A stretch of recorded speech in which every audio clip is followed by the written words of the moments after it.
Black woman. Beautiful, powerful, resilient female of African descent with skin kissed by the sun. Conversation. A talk, especially an informal one between two or more people in which news and ideas are exchanged. We love being black women. Black women are ambitious. Black women are confident. Black women are diligent. We are tenacious. We walk out of our houses put together. We are many shades and personalities of fabulous. But we as black women don't talk about our dilemmas, current events, and what's going on every day that affects us. So, we created this podcast as a way to laugh together, cry together, and have an open conversation about life as black women. Oh, that's deep. Black Women Conversations.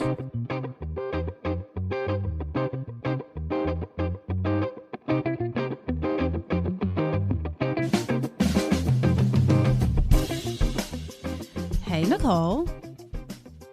Hey, Janine. How has your week been? So this week has been crazy, right? I mean, it's been Christmas this week. And what else was on Christmas? Oh, yeah, me and Jesus. Yes. You know, I think I tried to really avoid the thought of becoming 38. I'm 38, friends of the podcast. I'm 38 years old. And, you know, I realized if you don't get older, you die young, right? So I'm going to embrace every year, every day the Lord gives me. And so I am very grateful to be 38 now. I am 38. I can say it, 38. So me and Jesus celebrated because, you know, Jesus is a homeboy. We celebrated together, right? Okay, but birthday buddy Jesus. But I want to say something though, right? So you are 38. But I am. Just last week, you walked into a hospital and somebody thought that you were somebody's child. So I know, right? You know, and I take that every time somebody's like, you don't even look that old. I'm like, oh, I'll take it. Thank you, girl. It doesn't even offend me anymore when people are like, oh, the little nurse just walked in, or, oh, the medical student is here. I just smile underneath my mask. And then I say, hi, I'm Dr. Plenty, the maternal fetal medicine specialist that your OBGYN asked me to come to see. And they're like, oh my God, I'm so sorry. I'm like, oh, please, you just made my day. Yes, it I'm was wrinkle-free. so funny. I'm telling you, I literally was like, because you were walking in and they were asking you a bunch of questions and I was on the phone and I'm like, what's going on? And they thought you were somebody's child. Yeah, I'll take that though. You know, I don't get offended by that. You know, black don't crack. I don't have any wrinkles. There you go. Listen, I have no wrinkles. So, and my mama barely has wrinkles. I have good genes, y'all. I won't ever age. Mama looks I'll be like she could the be your thick sister. version of Angela Bassett forever. Absolutely. And your mama, Ms. Lisa, looks like she could literally be your sister. Don't tell her that. Don't tell her that. It might get to her head. No, but really, she does look like she could be your sister. Like your mom doesn't look like a mom. We're going to have to put moms up. My mom does look like a mom, except for today. She switched her wig up. She has like a short, like little spicy, like redhead wig. I'm going to have to post it because she looks uber cute. Your mom always looks super cute. Let me tell you something. I think that we have to post a picture of Miss Lisa on your staircase where I think she was going to a concert and she has this Lord. super She was cute going to the Shaka outfit Khan on. concert. Yes. Let me tell you something. If you, just like you, Nicole, if you did not know that Miss Lisa was somebody's mama, you would be tricked. She can clean up well. She can definitely clean up well. And so I'm definitely blessed that I have some good genes. Now, not all, I'm hoping I got more of her genes because I was looking at my grandmother who was in town for Christmas. Yes, my grandmother was in town. No, she hasn't gone anywhere in the public. No, she didn't have COVID. Let's get that out of the way. But I was looking at her and I was thinking, man, my Uncle Clyde looks just like her. And I'm thinking to myself, I'm glad that I look more like my mom's side than my dad's side. Yeah, but I don't think that your dad's side looks old either. Black don't crack. I'm glad I have good genes and I'm glad that I don't look like my dad's side of the family. I hate to say it. My grandma was pretty, but now I look at her and I see my Uncle Clyde. Just saying. But let me tell you something. You know how they have those memes where it says like, black women be like, I'm about to be 70. And it's like a picture of a baby. That's you, Nicole. That's 100% you. Well, you know what? I'm going to take it. I'm going to start accepting compliments in 2021. You know, I feel like black women do not accept compliments well. If somebody says, oh, you've lost weight, we're like, no, I haven't, girl. just say thank you. If somebody's like, oh, you look great. Oh, this whole thing. I mean, I am going to start accepting compliments in 2021. And friends of the podcast, I invite you to join me. Join in accepting compliments. Absolutely. Let's embrace our amazing greatness. Like, God didn't make us Black women for nothing. So let's appreciate Just it. saying. Just saying. Now, on another note, I had the COVID vaccine last week. And I believe I talked about it. So I feel like I almost lied on the Pregnancy Pros podcast. So I'm like, oh, it's just a little muscle soreness. Not a big deal. Yeah, like the day before Christmas, my whole face started hurting. And I had nasal congestion and I was super fatigued. But you know what? That's better than having COVID. And Absolutely. that only lasted 2 days. So I'll take that to not get COVID. Okay. I mean, that's a thing. I would rather have a little bit of fatigue than a lifetime of fatigue until the end. So absolutely. The face feeling though, like what did it feel like? It was like a pressure over my maxillary sinuses, like, like that little cheekbone area.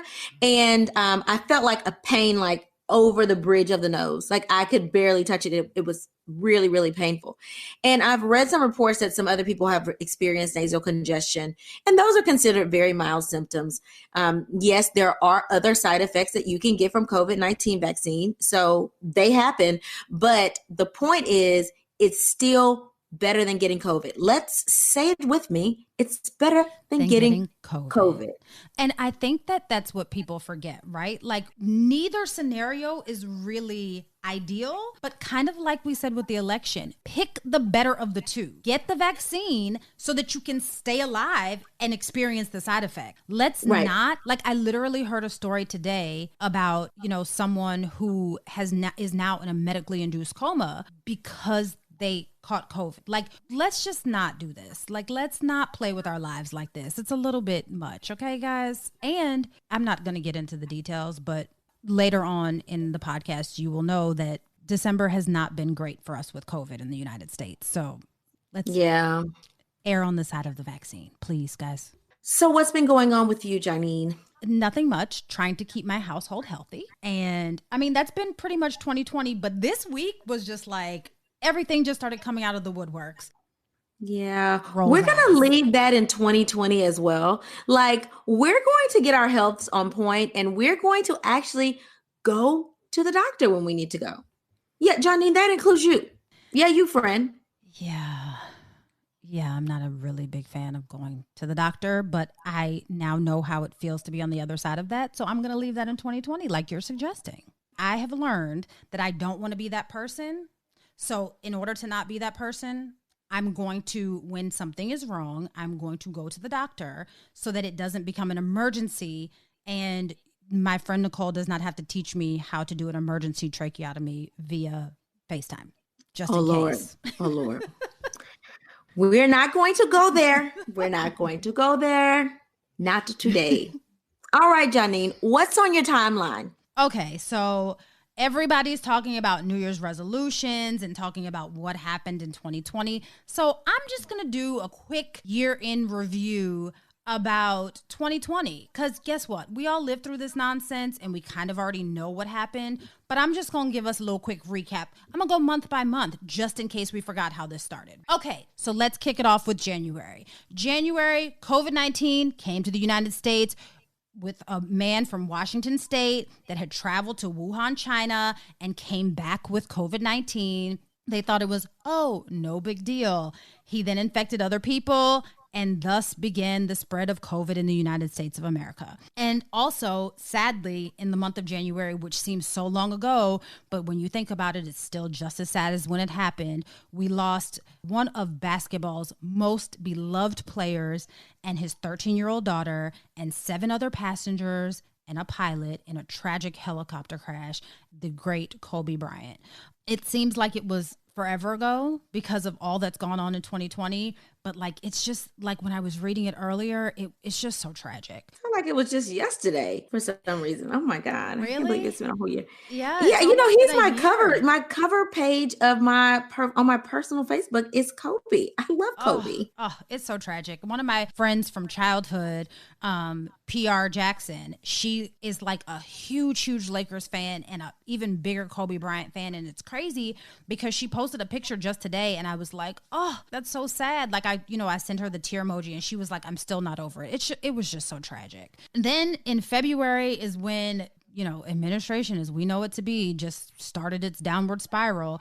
February was when the impeachment of Donald Trump happened. So the House impeached him, but the good old Senate, they were like, nope, why don't we acquit this loser? And so that happened. Then in February, tragically, we had our first death from COVID. That's when the bubblings of, hey, this thing might not be as mild as we thought. Remember at first they were like, oh, it's just a different strain of the flu. Like, you'll be okay. It's not going to be a thing. Well, we got our first death in February, and that's when people started wearing masks. February is when my first coworker wore a mask to work, and we all kind of looked at him like, what are you doing, you weirdo? And then all of a sudden, a pandemic hit. March is when the World Health Organization declared that COVID-19 was a global pandemic. And then in March as well, the 2020 Olympics was officially postponed. In March also, the second pandemic, as I call it, kind of started in the United States, and that's the racial pandemic, right? March is when Breonna Taylor was tragically murdered by police officers in her own home, which can only be described in a series of events as misconduct, misjudgment, failure to follow procedure, lack of training, lack of leadership, insufficient control. I mean, basically, it was an illegal event that resulted in the loss of life of Breonna Taylor.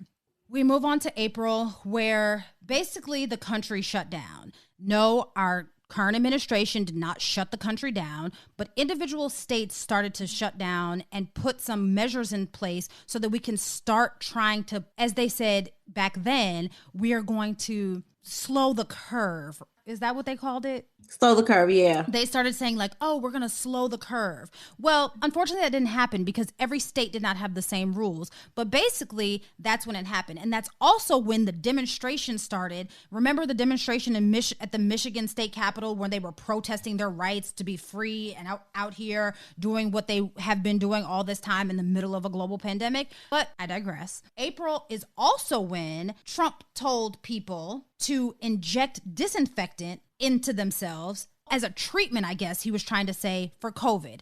Like, really? People... He said he was joking. He said that he was joking after hundreds of people went to the hospital as a result of listening to this nonsense and injecting themselves with disinfectant. And I personally know, I have a friend, Deanna, who is a 911 dispatcher, that people literally were injecting themselves and then calling 911 because of the results of injecting themselves with disinfectant. I mean, really, you guys, like, really, joking or not, people were harmed in the process, right? So on a more interesting note, April is also when Meghan Markle and Prince Harry officially resigned from the royal family and stopped using their titles. So that was a little liberation for them. In May, the country kind of took a break from the focus of COVID and the COVID pandemic and shifted to the pandemic, the racial injustice pandemic that I referred to earlier, right? And that was when we witnessed live on social media and on television over and over and over again. I remember it just playing, like everywhere you turned, it was playing the brutal death of George Floyd at the hands of the police. And this is when the country literally came together. Well, I'll say part of the country came together across the country, across the nation in protest, and the Black Lives Matter movement took on a whole nother meaning. I don't know if you remember, Nicole, but I remember sitting through the video and how long it was. And every minute that passed, I kept thinking, that's the moment that they could have saved him. It was just tragic. Like, I can't even properly explain to you how tragic and traumatizing it was. I think that that's when the feeling of the country shifted. As I said, the protests erupted. But in June, I don't know if you remember this, Nicole, there was a peaceful protest that was happening here in DC, and the military was unleashed on American citizens with tear gas nonetheless because of the infamous Bible photo op in front of St. John's Church that President Trump had to have. But I digress, because later that same month, Biden received enough delegates to receive the Democratic presidential nomination. And also later that month, Mayor Muriel Bowser, the mayor of Washington, D.C., renamed 16th Street Northwest, right down the street from 1600 Pennsylvania Avenue, Black Lives Matter Plaza, and painted it clear across the street so no one could miss it.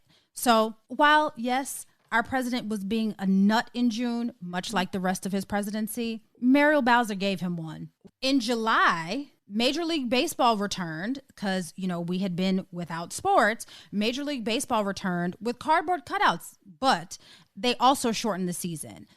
That's when Europe and several other countries put a travel ban in place, stating that U.S. citizens could no longer travel to those countries. In July, we also lost civil rights leader C.T. Vivian and civil rights icon John Lewis. Unfortunately for us, Kanye West announced his bid for presidency that month as well. Back to D.C., the Washington Redskins finally, after decades of having a racially insensitive name, decided to change their name to the Washington Football Team. Let's move on to August. August is when our friends out west were battling massive wildfires, and people had to start moving out of their homes. I mean, California is known for wildfires, but this year in particular, the wildfires were crazy. I remember seeing pictures where it looked like the sky was just painted orange. It was unreal. And while our friends out west were dealing with the wildfires, Hurricane Laura hit your hometown, Louisiana, and the Gulf Coast, and basically destroyed parts of the Gulf Coast. I remember, isn't Hurricane Laura the one that tore up your grandma's house, Nicole? Yep, that was the one. So in addition to that, across the sea was the blast in Beirut. Do you remember that? Yep. And later on in that month was also when Jacob Blake, if you remember, in Kenosha, Wisconsin, they called the police on Jacob Blake for a domestic situation. And as he was getting in his car to leave, the police grabs him by the back of his clothing as he's getting in the car with his children in the back of the car. They grab him by the back of his clothing and shoot him several times in front of his children as he's trying to leave the situation. As if that wasn't bad enough, that is the month that we lost great actor, Black Panther himself, Chadwick Boseman, after a very private battle that he had with colon cancer. Can't believe it's been that long. Oh, one additional thing. In August is also the month that Trump, in his trivial behavior, decided to launch his attack on TikTok. Remember, he launched his attack on TikTok saying that it was going to be banned in the United States and we weren't going to be able to use it anymore because he was butthurt about TikTokers basically sabotaging his Tulsa rally 2 months prior. Okay, so let's move on to September. September was all about the Supreme Court. Unfortunately, we lost legend Justice Ruth Bader Ginsburg. Trump went against everything that he had previously said and while Obama was president, and he nominated and confirmed, and they confirmed Judge Amy Coney Barrett, which we discussed in our podcast, and we shall move on. That the month of September, the country also announced that the federal deficit had reached $3.3 trillion. And in entertainment, the Kardashians decided to stop filming Keeping Up with the Kardashians. So let's move on to October. October is the craziest month, I think. October is when the president himself was diagnosed and hospitalized with COVID while he was campaigning. And if we remember, he went into the hospital. He didn't stay. He decided to do a drive-by to tell the people that he was okay. I mean, it was just a complete mess. And about 25 other people that are close to the administration also caught COVID. I mean, the White House in October was basically just a super spreader location. Everyone was catching COVID left, right, and center, and it seemed that no one cared because literally they were making a point not to wear masks. That's logical. Nonetheless, that's what happened. In October, on a more positive note, the Lakers won the championship, and I'd like to say that they won it for Kobe. And MLB news, the Dodgers won the World Series. Let's move on to November. So November was pretty much when we got some relief, right? And I'm going to say relief because let me preface it with this. November is the month where we had an election with the highest turnout in United States history. 159.8 million voters cast their vote. And after days of nail-biting tabulations, Joe Biden and Kamala Harris won the election. But on a side note, that's also when rapper YG's song, his song with the late Nipsey Hussle, F Donald Trump, a song that actually dropped in 2016, topped the charts because this was basically an anthem for a few weeks because people were just tired of him, as we all should be. This month, the positive was we finally got a COVID vaccine. The vaccine was released, and while the administration decided that they want to play with it and decide that they wanted to say, oh, we're going to get all of these vaccines, but we're not going to tell Pfizer where to send them. We're not going to tell Moderna where to send them. We're not going to do this. Healthcare officials, or healthcare workers, I should say, were able to start receiving the vaccine, as you stated, Nicole. And now we finally have some light at the end of the tunnel in this pandemic. However, while the vaccine came out, this month has also had the highest death toll of COVID since January when we had our first case. Also, this month, just recently, the administration passed a stimulus bill, giving each American a whopping $600. I mean, look, $600 is better than nothing.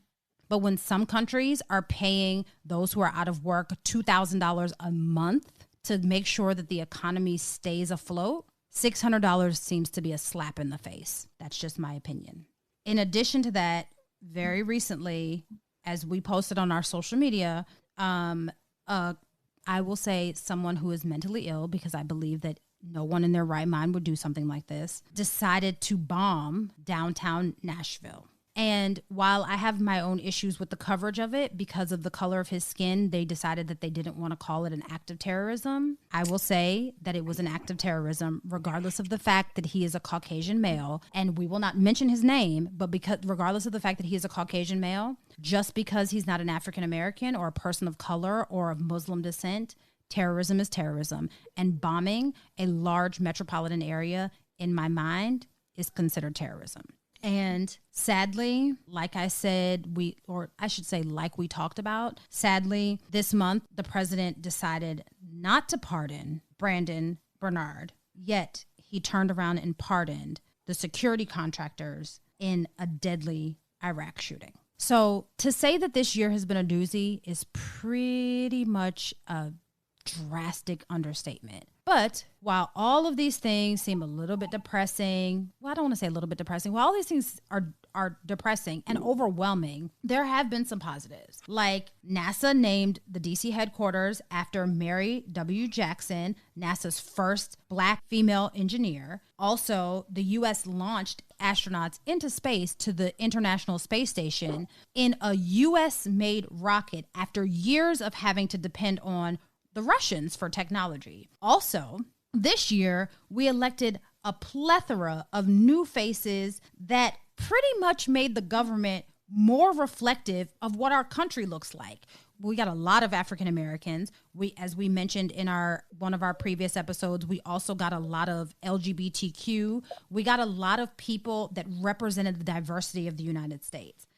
We learned to appreciate the selfless dedication of our nurses, doctors, healthcare workers, truck drivers, grocery store workers, and our other essential personnel that we kind of overlooked prior to this pandemic. We rediscovered things like drive-in movies, and we had the opportunity to catch up on some of our favorite shows.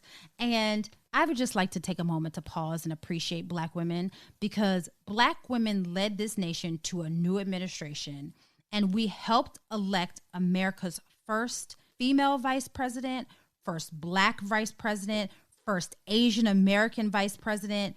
We helped elect Kamala Harris and Joe Biden, of course, but we would just like to take the time to spotlight Kamala Harris. And I'd venture to say that this is probably the most important thing that we've learned this year. We've learned to be able to slow down and connect and reconnect and appreciate what's important. Thus, Nicole and I reconnected, and we were able to bring you your favorite podcast this year. In all of the chaos of this year and all of the things that happened, there's still a silver lining, and we're still looking forward to the plot twist of 2021, and just having 2021 just be a great, amazing year. We've had enough of this suffering and enough of this sadness, and 2021 it just has to go up from here. And I'm looking forward to it. What about you, Nicole? I am so looking forward to it. And Janine, you have recapped so many things, and I'm processing it all and thinking about it all as you're speaking on it. And one thing I want to make sure I highlight before I move on is, Kamala is a soror of Alpha Kappa Alpha Sorority Incorporated. I don't get many times to give props to the national VP elect. And you did mention Mary Jackson of NASA is also a member of Alpha Kappa Alpha Sorority Incorporated. So really? I just had to make sure I gave a shout out to the sorors, right? While I'm on the podcast. So that out. And then a couple other things that when you're recounting the war on racism and Black Lives Matter, Ahmaud Arbery was in there. He was actually the person that set it off February 23rd. And I remember that day because we all did the I Run for Ahmaud run, and we had to run 2.23 miles. And y'all know I don't run. But I ran for him that weekend because it was a serious matter. It was very, very important to do. But I remember that was big because James runs in the neighborhood. I don't run, but I do walk, and I take Poopy walking every day. Either he's going for a walk with me or my mom every single day. And I thought to myself, man, if that were my husband out running, because he was in a nice neighborhood, he was an accomplished and educated man, and he was just literally taking a jog through his neighborhood. So that was the thing that was like, sort of, wait a minute, like we've seen this whole thing happen before, but usually it's, somebody has something to say, right? Like, oh, well, Sandra Bland, she should have obeyed the commands, and that's why X, Y, and Z happened. And, the whole Ferguson, they've had multiple. Michael Brown, oh, well, he should have been out there, selling things illegally. I'm like, really? Like, there's always an excuse. But Ahmaud Arbery's case was the first time you didn't really have an excuse. The man was jogging through his neighborhood, minding his own business, and he was literally hunted down and gunned down in his own neighborhood. It was crazy. And then you're right, with the other deaths going forward, they were also very, very much so innocent. And so when we talk about this war on racism, that is to me like that starting point, and it just happened like every single month. Yeah, I had forgotten about something else. I had forgotten about Ahmaud Arbery. You're absolutely correct. For me, at least, it was the first time where I was like, oh, so this is not just law enforcement. It's not just police. Because remember, there were 3 people involved, and one of them filmed it. Right. There was like a man and his son, and then somebody else that came on the scene. And I'm like, really? Like, are people really that racist that if they see a Black man jogging through the neighborhood, that they're going to think that he is automatically breaking in something or robbing something? Really? I don't know. It just floored me. And then as you were talking, Janine, I was sitting there recapping all we've gone through. Who deserves the Academy Award for putting up with the most BS? We all do. All the listeners do. Absolutely. We have gone through so much turmoil this year. And month after month, I just remember watching the news every day thinking, what's going to happen next? It was like watching a movie every single day. I'd never watched the news so much in my entire life until Trump became the president. Absolutely. And this year with the pandemic and the pandemic handling, it was just like, okay, what now? What now? You did all these racist acts and basically said there were good people on both sides, and you said that Haiti was an S-hole country. I mean, like, what else are you going to do? And then 2020 rolls up, right? And then he's like, literally, the pandemic has been a massacre, and a massacre that could have been avoided if we had promptly responded to the things that were happening in China before they actually got here. But we didn't, because, it's going to come and go. This is like the flu. These people are bringing this up because they're trying to taint my campaign. They're trying to make me look bad for my campaign. No, you did that all by yourself. All by yourself. Even before the pandemic, you did it. But yeah. And don't forget that when we were in what we thought at the time, the height of the pandemic, which we now know that it's not, because we're probably at the height of it right now. But at the time, we thought we were at the height of the pandemic. He decided to remove us from the World Health Organization. It was that part. Yes. It was like, I don't know what the man was so thinking. you think that we could get some help from other countries? No, of course not. Like, if you look at the numbers, it's like the divide of the cases just keeps increasing. The United States gets more cases and more deaths, while other countries just kind of have stopped. They have stopped the spread of COVID. They have stopped the deaths of COVID, and we just keep rising every single day. I mean, literally, we are what? If it started in January, 12 months in? We're 12 months into this pandemic, and we have the highest rate of deaths in the 12th month. What does that tell you?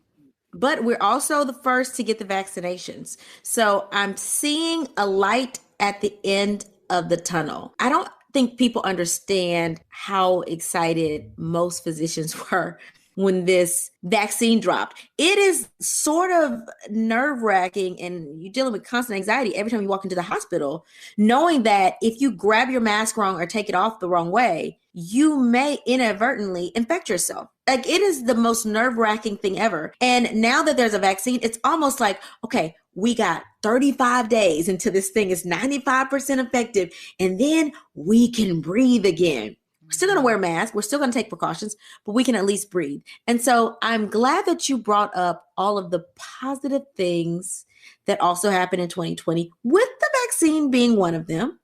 And now we have to talk about what is to come that is positive in 2021. I love it. I feel like once December 31st comes, I know nothing changes from like day to day like that, but it's almost like, boom, like I said last episode, reset, right? Absolutely. And go into 2021, and we can go and be great and set new goals and do new things and accomplish everything that we didn't accomplish in 2020, and add on and progress on the things that we accomplished in 2020. And we'll have new leadership, which is just refreshing.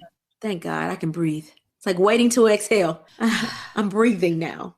All right, Janine, let's talk through some scenarios. And I know we talk about, the past, what happened in 2020, and now we're talking about the future, right? What is to come in 2021? So some of our listeners have sent us some things that they're dealing with, and they want to know how to process these things moving into this fantastic new year.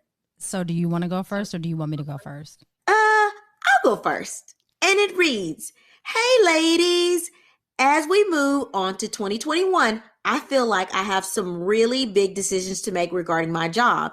I've been at my job now for 3 years. Over this time, I've been given numerous other responsibilities which were not in my job description as a paralegal. I don't mind new duties, but my supervisors and attorneys refuse to train me adequately and then complain when it's not done the way in which they imagined. I am the only Black female employee other than the office assistants, and I feel taken advantage of. I help other paralegals with their work and assignments, and they get publicly praised. My work, even when privately praised, is always publicly scrutinized. I'm a single mother, but I have a boyfriend who is an attorney who wants to start a solo practice. I'm toying with the idea of helping him versus finding another job for 2021 versus staying at my job now. Please help me make this decision." I think that 2020 has taught us one thing, and I'm not even going to say taught us, right? It has illuminated to the world one thing, that Black women are built with fairy dust and magic, okay? And let me tell you this. I would never tell any Black woman or any person, to be very frank, to stay in a situation where it really sounds like abuse, honestly, right? So you are in a situation where no matter how great you do, it's never going to be good enough. And there's nothing more disheartening than getting up in the morning and going to a place where you know you're not appreciated. The world doesn't appreciate us, right? So if we can avoid being unappreciated in places like our job, why don't we do that? But having said that, you said that your boyfriend is potentially starting another practice or a private practice, right? I would caution you to go work for him only because you're still boyfriend and girlfriend. And should it not work out, that could be another really toxic, awful situation. I'm not saying that it'll be any easier if you all are married, because sometimes husband and wives cannot work together. But I am saying that it's a lot different and it's a lot more stable. I don't even want to say stable. You have more stake in the game if you all are married. That's just how the law is, right? When you're married, there's a different set of laws that you have to abide by when you're married, right? And should the practice go under, or should it be successful and you all break up, then you now have some stake in the game, right? If you're boyfriend and girlfriend, if he decides to fire you today or tomorrow, you're gone. And now you said that you're a single mother, you're out with no job. So I would caution you against that, right? Now, if you feel confident and comfortable in the fact that you're going to go and it's not going to be an additional stressor that you're working with your boyfriend, then by all means. But the option that I would take is the third option that you gave us, and finding another job. You can help your boyfriend with his practice, right? There's nothing to say that you can't help him with that. You disclose it to this new job. There's nothing that they can say. This is something that you were doing prior to your employment. There shouldn't be a problem. But have some backup. My mama always told me, have a nest egg. Don't put all your eggs in this one basket. So I wouldn't say put all of your eggs into the basket with your boyfriend, right? So we know that you have to leave your current job because it's just a toxic situation, and we're not standing for disrespect in 2021. Black women are made of magic, and we should be treated as so. 2021, we're not dealing with the disrespect. Not from a man, not from society, and not from our job, okay? There are a million ways to make a dollar. We don't have to get disrespected to make it. So we know that you're leaving your job. You can help your boyfriend out, but I would say find another job. Find a job that's going to work with your schedule as a single mom. Maybe it'll help you, give you an opportunity to spend more time, quality time with your child. And it'll give you an opportunity to not be stressed out. There, like I said, is nothing worse than going into an environment every single day and being disrespected. So find a new job, and we're here for you. And write us back and let us know where you find your new job. So I like that advice, Janine. I like it. And I'm a planner. So I'm listening to you talk. I'm rereading the letter, and I'm sitting here thinking she could do both, right? So one thing is for sure, it does seem like you are being taken advantage of. I would say learn how to BCC and reply all, because if they're bragging on you privately, you need to make sure that everyone knows they're bragging on you privately, and that may take a BCC or a reply all, okay, so that everybody can see, so that it doesn't look like you're always constantly being scrutinized. The second piece is I am really big with making sure I am on people's good side. So I would say find a person that you identify with, probably the one you work with the most, and really cling to that person to help be your advocate in all of this while you're planning your next move. And I say that because this is going to make your life easier while you're there, while you're interviewing for other jobs. Bring some cupcakes, bring some brownies, tell people good morning, come in with a smile on your face. Do not let people know that you are affected. But in the background, go ahead and start applying for other jobs so that, one, you have made sure you kept that relationship positive, so that if you decide to leave, they know that it's not anything that you did. You left on good terms and you are leaving, and they're going to regret that you're leaving. And yes, they will miss you if you did your job well. The other piece is boyfriend. What's that? That don't mean nothing, right? It's like those people that pass away and they have boyfriends and then they looking crazy because their kids come and take all the money and you suck living in a 2-bedroom apartment with nothing. That's what you sound like there when you say the word boyfriend. So I would definitely try to feel out. I don't know how long you've actually been with this boyfriend, but is he trying to make you his wife? Because then you got papers on him. Right now, as a girlfriend, you have no papers. So if he wants to walk away with this business, you have nothing. But I would say, hey, is he going to make you like operations manager and you can work as a paralegal there so he can pay you to help run the business, as well as put your name on the business, as well as pay you a salary to be the paralegal? Then we're talking about something. So that would mean that, hey, you can get money as a paralegal working with him, which you're not going to work during office hours anyway. You're going to work after hours while he's building his clientele. And you can help him manage and run the business. So that is basically 2 jobs that you could be doing, getting extra income and working another full-time job. That is what I would do. And I would be working on trying to fill him out. Like, how is he treating you? Is he somebody you can see yourself with long-term? If he's not somebody you're going to want around because you already don't like his nasty habits, or he gets on your nerves, or you just like him because he's a sugar daddy, but you don't plan on staying for a long time, then yeah, don't do that. Don't just get a new job and move on. But if you're like, this man has been talking about marriage. We've been together for 1.5 years, 2 years, and I know that I'm going to marry him. That's fine. Great. Go and work with him, but make sure your name is on some type of documentation and make sure you're getting paid as a paralegal there too. So now you have a side hustle and a main hustle. And then once he builds up his clientele, then you'll be the wife by then. And you can say, hey, I'm sorry, other people over there. I am going to go and help my husband build up his practice. That is what I would do. And if I don't know what your aspirations are, but if that is what you decide to do and decide to go be with your boyfriend, have him send you maybe to law school. So while you're working and doing this, you can also go to law school while you're building his business. You can be building your education so that you can then be a practicing lawyer by the time the business is up and running. I like that. Then you can be a practicing partner. Absolutely. But make sure, yeah, I like that. Make sure that you keep your best interest at heart, right? Like, we don't want to jump out of the frying pan and into the fire, leave the bad job and go into a worse situation. Let's not do that. Let's make sure that we have all of our ducks in a row and follow what Nicole said, and make sure that you have some legal documentation, not just some papers that he shoved in front of your face.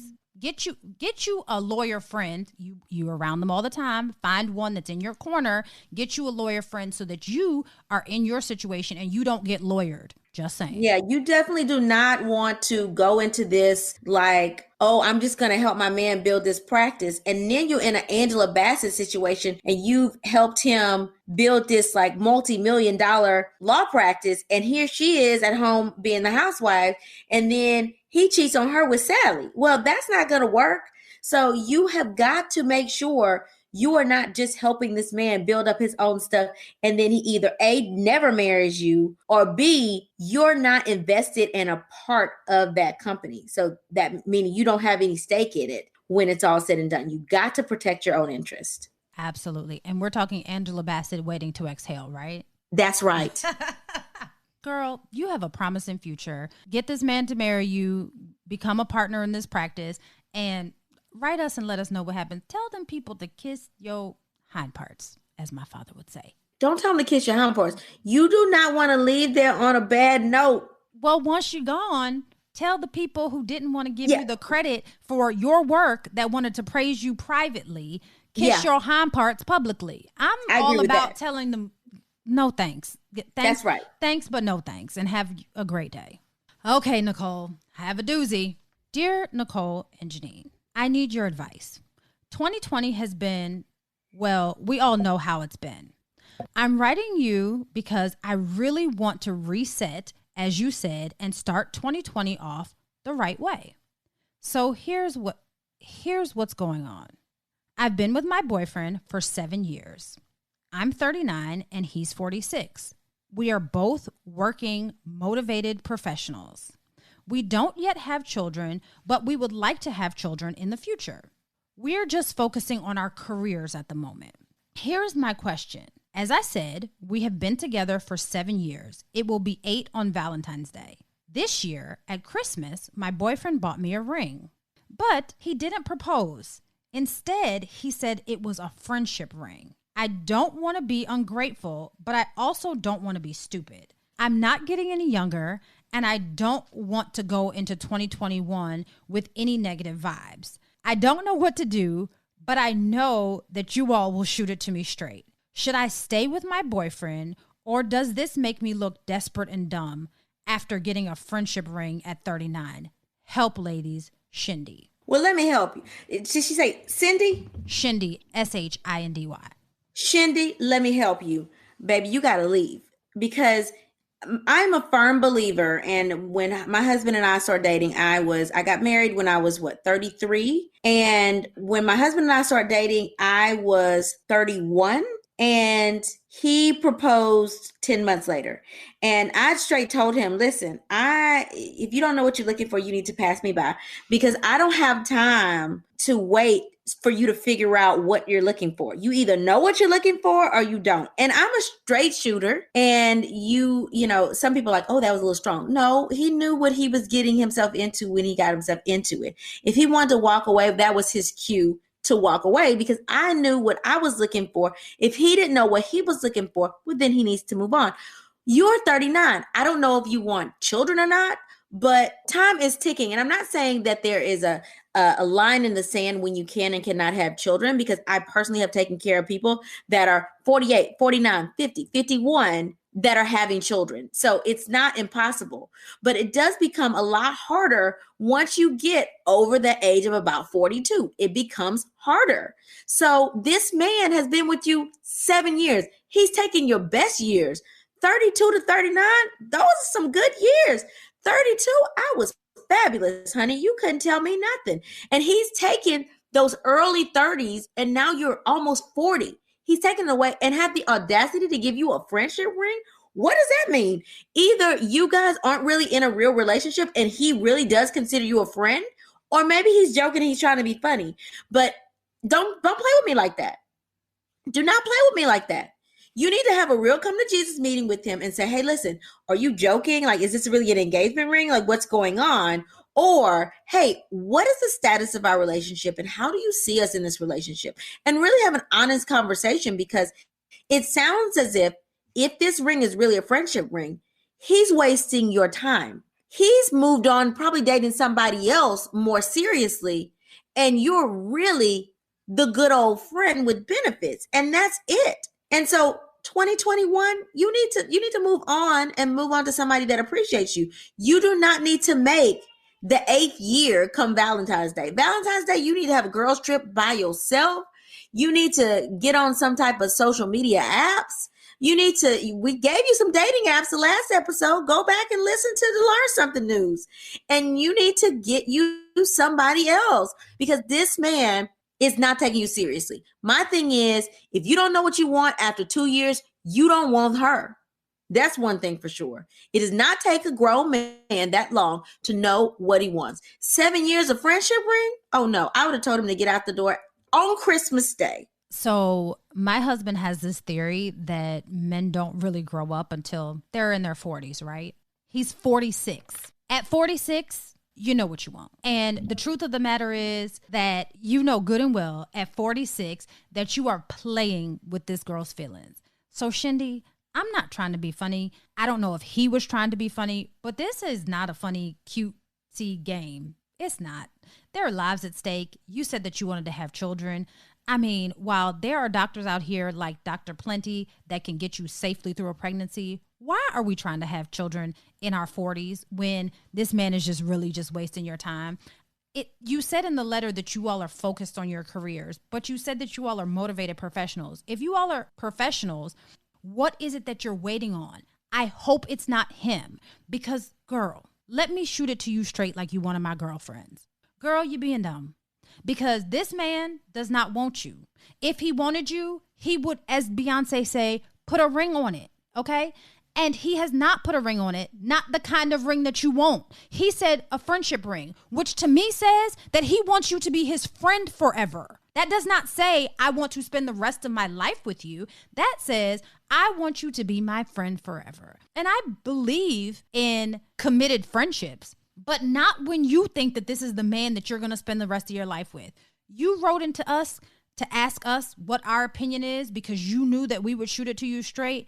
Shindy, pack your bags and leave this man in 2020 because that's where he belongs.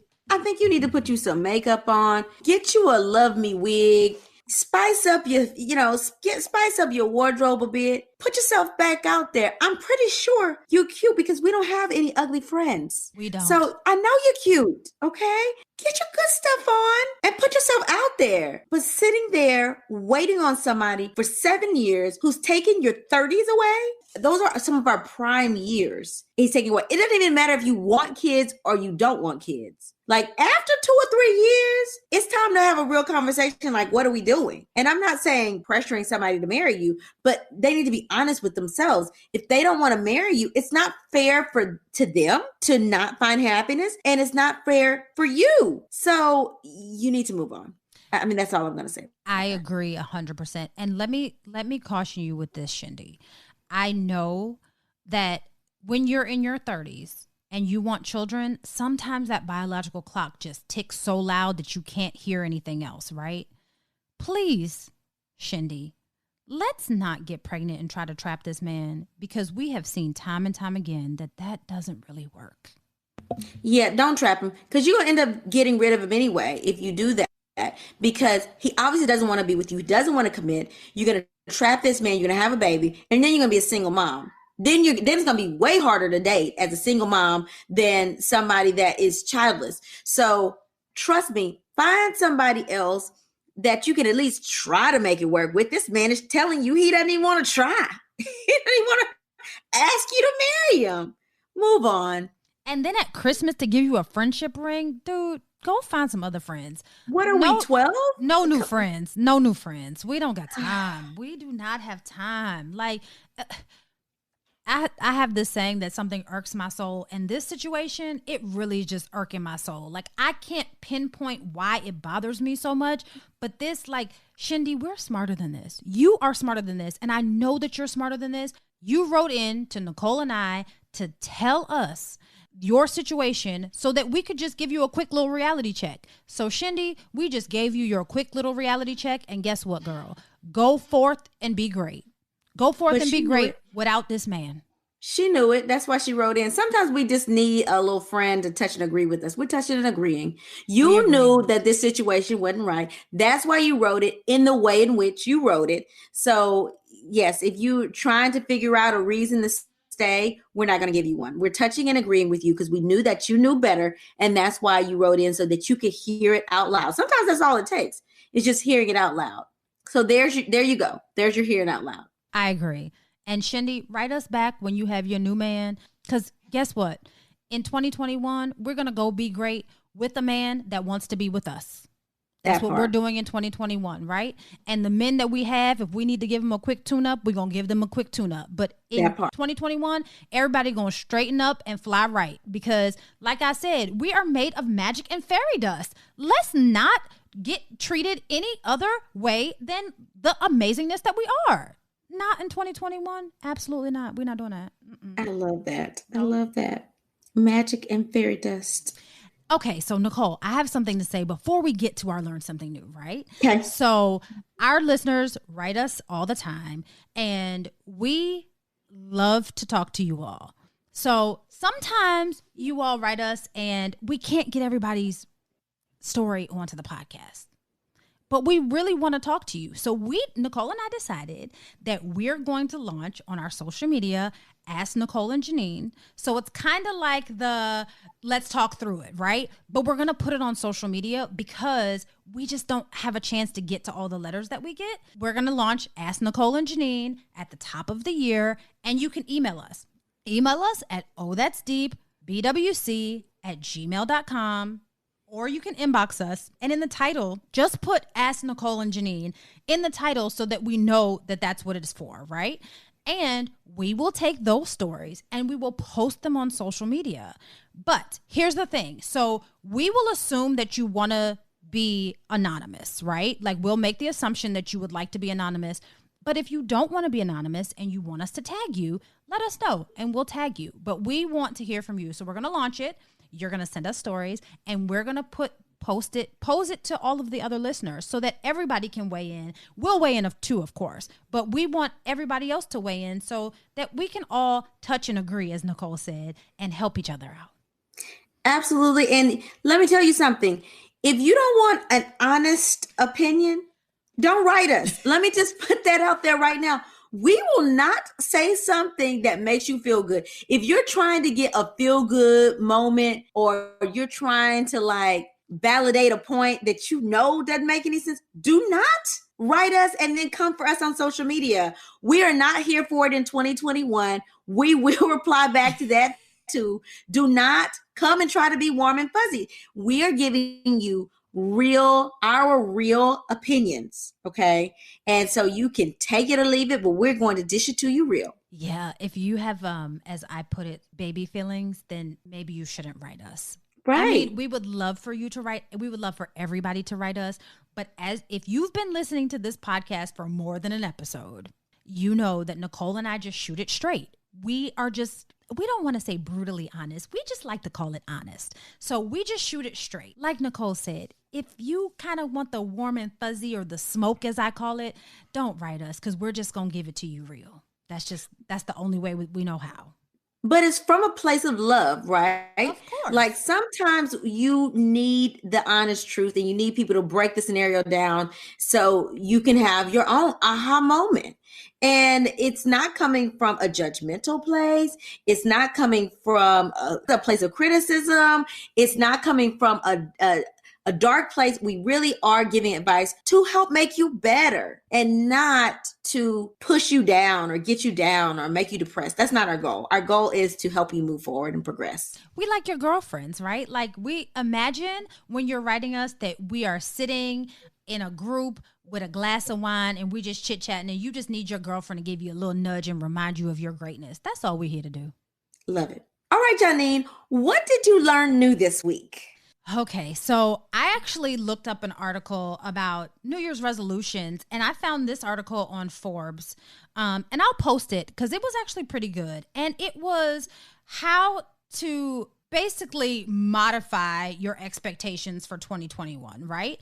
So the first one that they posted was let the expectations go. If 2020 hasn't taught us anything else, it's that the world can change in an instant. And you know, sometimes our expectations can just be very unrealistic. So just let's let the expectations for 2021 go and just let's be appreciative for whatever greatness that it's going to bring us. The second one was consider giving up New Year's resolutions. It's a good idea. You know, New Year's resolutions put a lot of pressure on you. I feel pressure, I don't know about anybody else, but for myself, I'm my hardest critic. So oftentimes when I make a New Year's resolution, I'm really hard on myself. So why don't we just consider letting the New Year's resolutions go? This one was interesting. It was be a satisfier, not a maximizer. So you know what? Do what you need to do.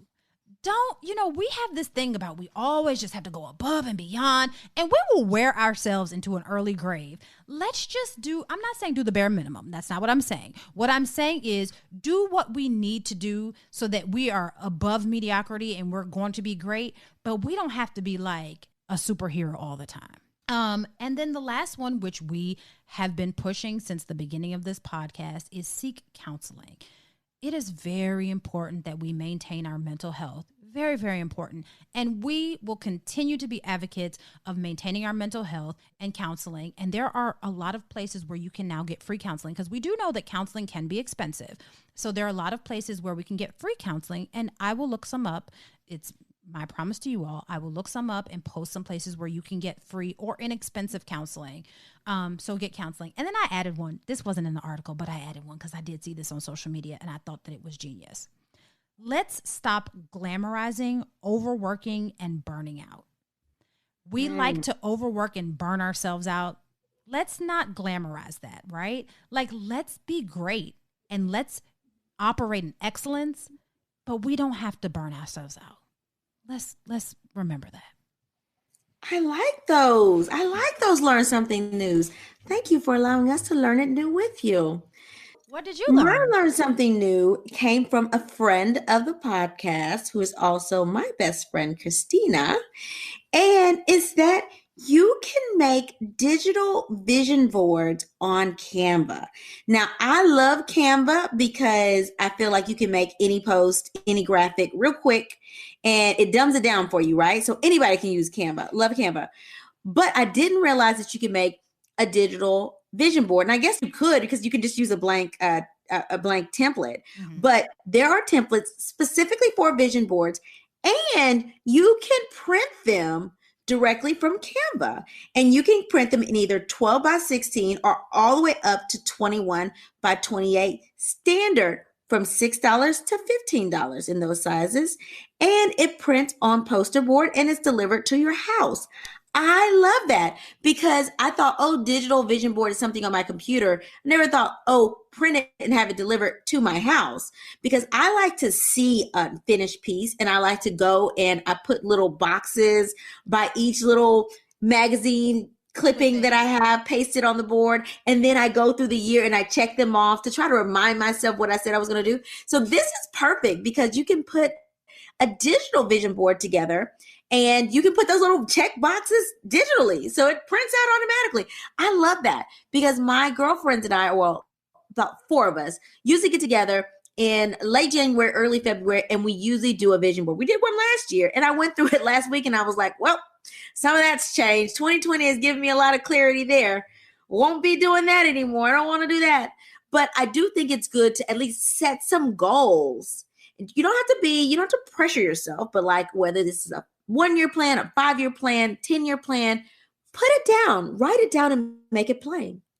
Absolutely. I love that. So maybe this year we'll do, wouldn't you say end of January, beginning of February? Maybe we'll do a virtual vision board party. Virtual vision board party would be amazing. So if you all would like to join our virtual vision board party, we'll put all of the information together and then we'll figure out exactly when we're going to have it and we'll share it with you all. And hopefully you all will join our virtual vision board party because, hey, look, like I said, we are going to maximize on this fairy dust and magic that we are created with. Do you hear me? And 2021 is going to be amazing. And we're going to just check boxes off left and right in 2021. I believe it.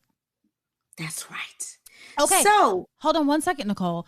We have to say, Nicole and I had the pleasure of being on one of our sister podcasts that's coming out this week. And we were on our sister podcast, Wardrobe Boss, and we got to talk to Eliza Parilla about our personal style and how it's changed since Nicole and I met in college. And child, thank God it's changed because we were cute back then too. Don't get it twisted. We were still cute back then, but the glow up has been real. We'll just say that much. So you guys check it out. And I believe, if I'm not mistaken, there'll be a clip at the end of our podcast for you all to find Wardrobe Boss. So go check us out on Wardrobe Boss.